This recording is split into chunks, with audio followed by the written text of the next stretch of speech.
Jimmy Haslam is Deep Pockets. We're going to talk about some of the things Jimmy Haslam said at his press conference yesterday after we introduced you to a new sponsor to the Ultimate Cleveland Sports Show. It's 5 Hour Energy. Right now is the perfect time to fuel up and turn it up with 5 Hour Energy Transfusion. It brings the bold grape, ginger, and lime flavor of your favorite golf drink, minus the alcohol, into a quick, energizing shot. Whether you're sinking birdies or just making memories with friends, this one's a hole-in-one for your energy game. And let's be honest, some days on the course or off it, you just need that extra boost to stay sharp and energized.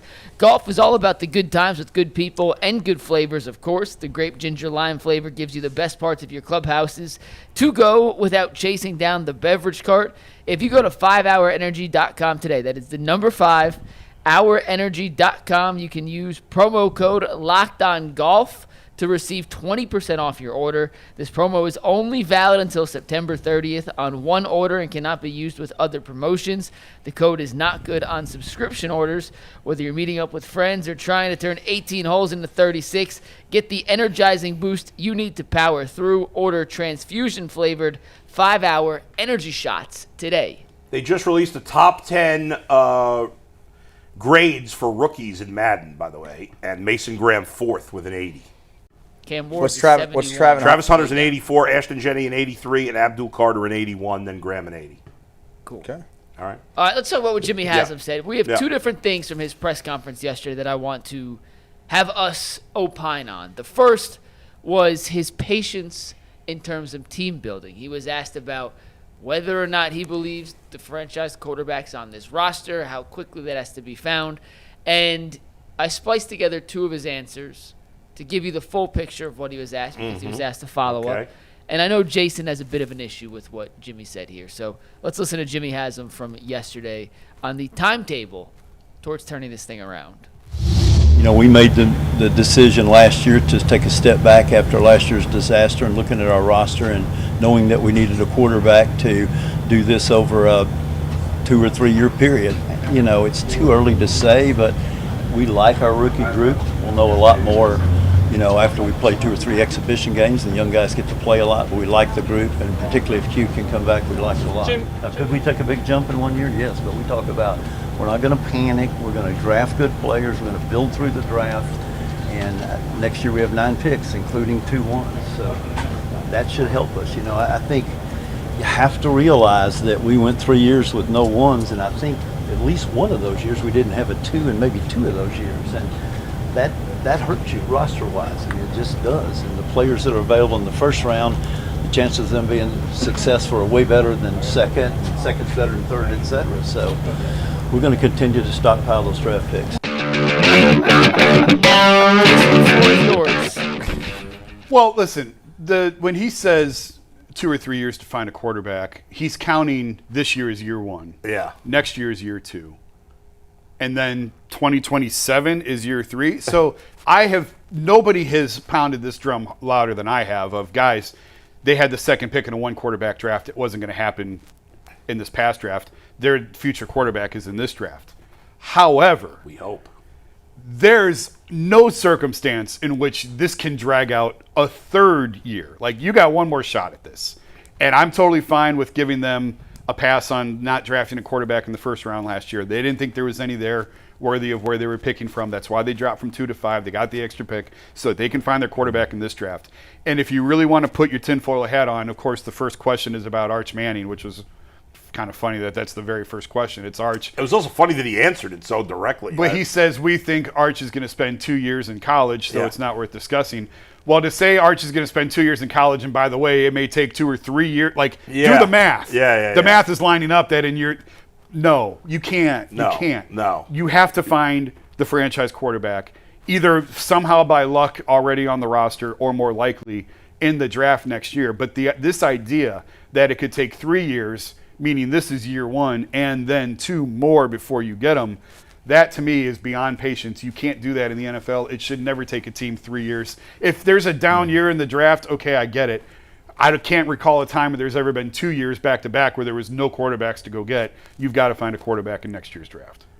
Look, I am just a little bit concerned that they don't have the right people making the talent That's fair. decisions. Yeah. That's fair. This has nothing to do with Jimmy Haslam. Jimmy Haslam wanted Deshaun Watson, I believe. Oh, yeah. That was his call, him and his wife's call. I mean, they own the team. They can do whatever the hell they want. And most of us thought it was a good idea at the time. Sure, I'm not going to Yeah. be phony. You and I Yeah. were like super We were pumped celebrating, about yeah. it. We thought we had a franchise Yeah. quarterback, and we did not. It was a bad move. It was a horrible move. So that's gone. Yeah. So now you've restacked the deck, whatever you want to say, and you've got now assets to go get that player. Guys, if this is year one, and we're thinking that Gabriel and Sanders, now maybe one of them pans out, it's going to be a long shot. Yes. That one of those pans out to be a franchise quarterback. So I sort of feel like this potentially could be this year they're not. I don't think they're finding the quarterback in this year's group of guys. So we're going to be looking at next year. Are you going to let Andrew Berry make that pick? Yeah, they are. They're going to. Yeah. I wouldn't. It makes me nervous. Here's what I think Makes is me funny. very nervous. Here's why I was laughing for three reasons. Number one, Jimmy Haslam was talking about being without all those picks as if it just happened to them.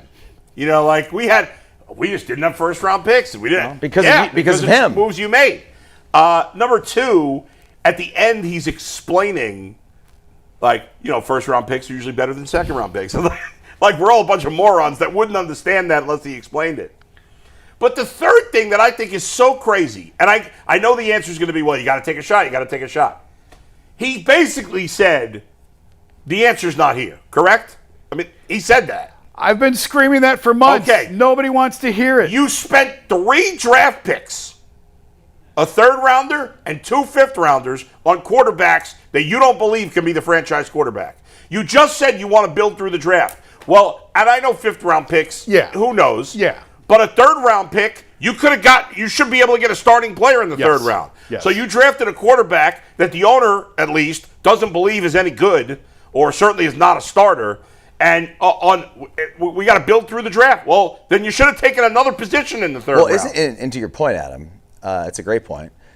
The fact that we're sitting here on basically day one of pads, Yeah. and we already know that these guys, you've only seen these guys in minicamp and OTAs and now a couple of training camp practices, and you sort of feel like the guy's not the answer already. That's a little bit alarming. It is. I mean, Jason and Mike and Earl were at practice. They said these guys all suck.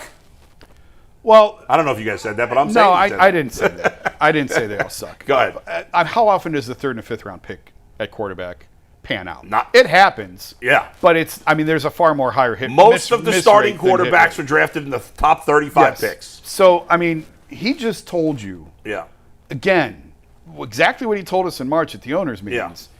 The quarterback's not here, and we're not going to win this year.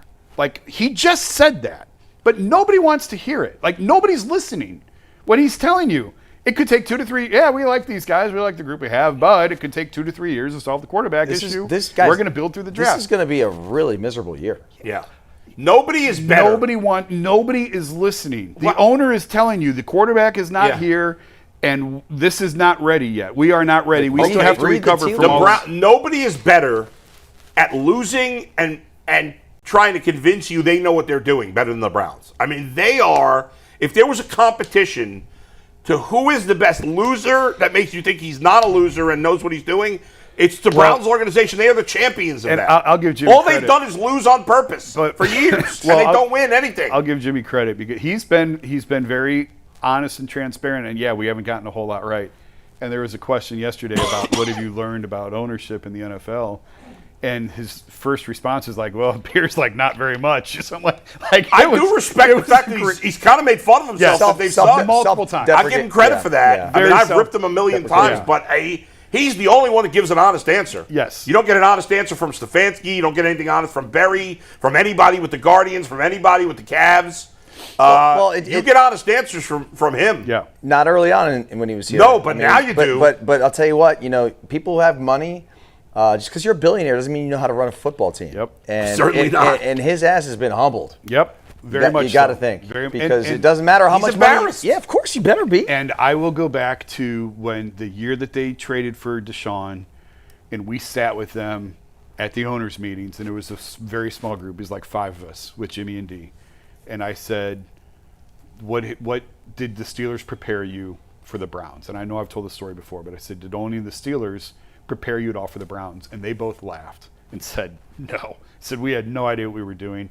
When we walked into the Steelers, they had Kevin Colbert, Mike Tomlin, and Ben Roethlisberger at the most important positions. Right. And we were getting sized for Super Bowl rings before we even had to write an equity check. And we're going, man, this is easy.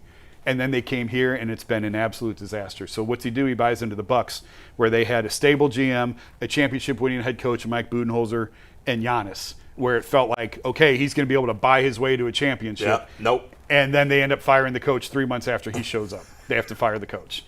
And So the team looks terrible. he has nobody in Cleveland wants to win more desperately than Jimmy Haslam. He just has no idea how to go about doing it. He keeps trying to buy his way to championships. Right. That's obvious. He did it in Milwaukee when Yeah. he bought into the Bucks. He did it here when he gave Deshaun the contract that he gave Yeah. him.